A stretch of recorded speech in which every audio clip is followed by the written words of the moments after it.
हर हर महादेव। राम राम सभी को। अभिमान मुक्त कैसे बने, सुनिए ये कथा। पुराने समय की बात है। किसी गांव में एक सेठ रहता था। उसका नाम था नाथालाल सेठ। जब भी वह गांव के बाजार में निकलता, लोग उसे झुक कर नमस्ते या सलाम करते थे। वो जवाब में मुस्कुराकर अपना सिर हिला देता था और धीरे से कहता था, घर जाकर बोल दूंगा।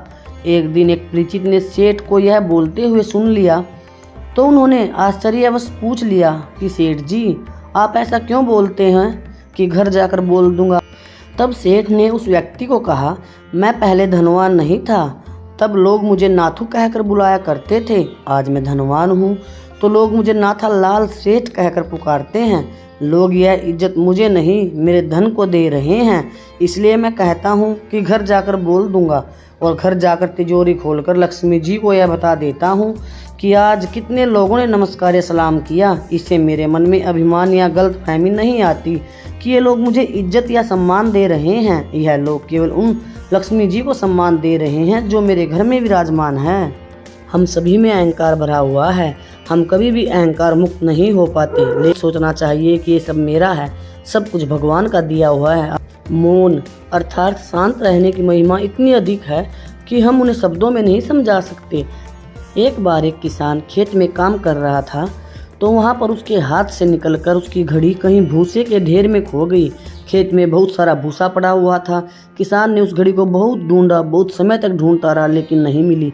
थोड़ी देर बाद देखा कि पास में बच्चे खेल रहे हैं तो उसने उन बच्चों को बुलाकर कहा कि अगर तुम मेरी घड़ी ढूंढ देते हो तो मैं तुम्हें इनाम दूंगा। बच्चे भी उस घड़ी को ढूंढ नहीं पाए। थोड़ी देर बाद वह किसान थक हार कर बैठ गया।